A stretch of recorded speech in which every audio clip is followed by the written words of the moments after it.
పంచతంత్రం నుండి ఒక కథ. కోతి మరియు ముసలి.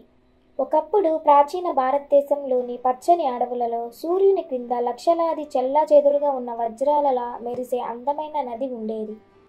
ఈ నది ఒడ్డున మామిడి చెట్లతో నిండి ఉండి సామరస్యంగా వృద్ధి చెందుతున్న అనేక జంతువులు మరియు పక్షులకు నిలయంగా ఉండేది.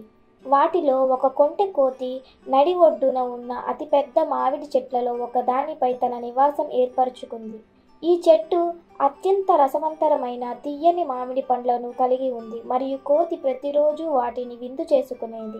అతని హృదయం ప్రకృతి ప్రసాదించిన వరంతో సంతృప్తి చెందింది. నదికి అవతలి వైపున ఒక ముసలి తన భార్యతో నివసించేది. ముసలి తరచుగా చేపల కోసం ఈదుతూ తిరుగుతుంది.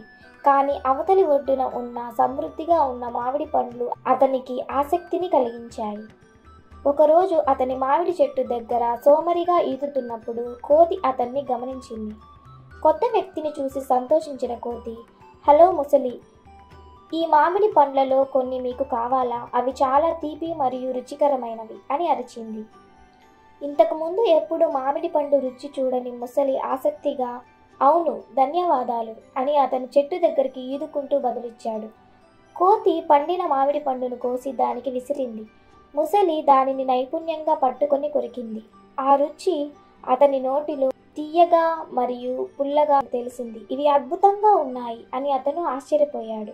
ఆ రోజు నుండి కోతి మరియు ముసలి మంచి స్నేహితులయ్యారు. ప్రతిరోజు కోతి ముసలికి కొన్ని మామిడి పండ్లను విసిరేది మరియు వారు గంటల తరబడి మాట్లాడుకునేవారు.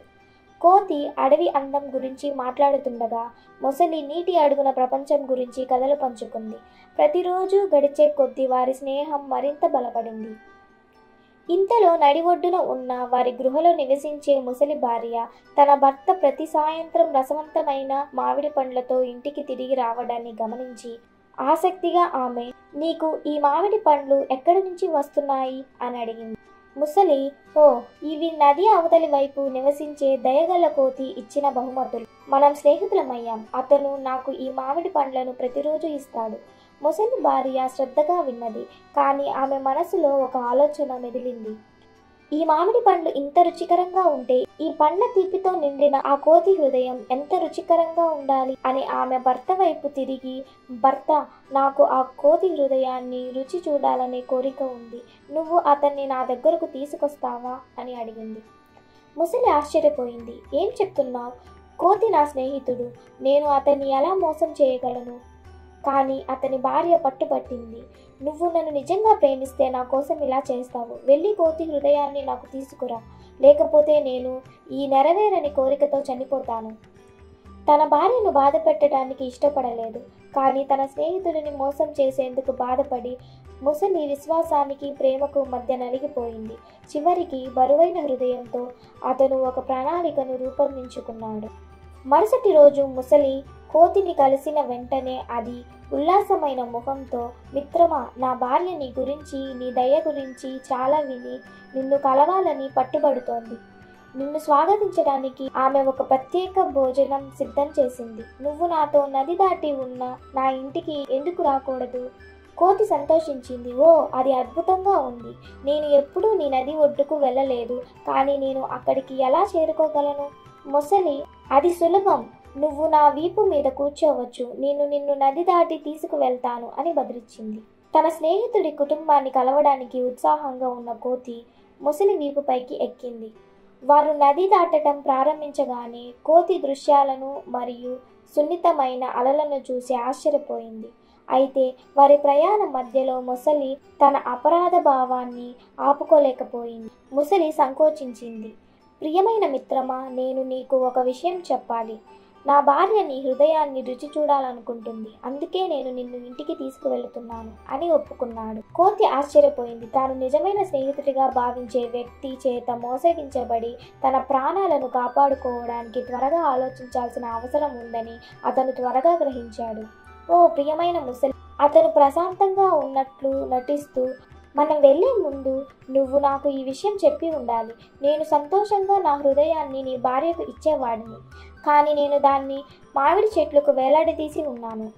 ముసలి అయోమయంలో పడింది. "దాన్ని మామిడి చెట్టు మీద వదిలేశావా? మీ ఉద్దేశం ఏమిటి?" కోతి గంభీరంగా తల ఊపింది. అవును, నేను తిరిగేటప్పుడు ఎల్లప్పుడూ నా హృదయాన్ని వదిలివేస్తాను. ఆ విధంగా అది సురక్షితంగా ఉంటుంది. మీరు నన్ను చెట్టు దగ్గరకు తీసుకువెళ్ళగానే నేను దానిని మీకోసం తీసుకురాగలను. మొసలి సరళమైన మనస్తత్వం కలిగి కోతి కథను నమ్మింది. ఓ, నాకు అర్థమైంది.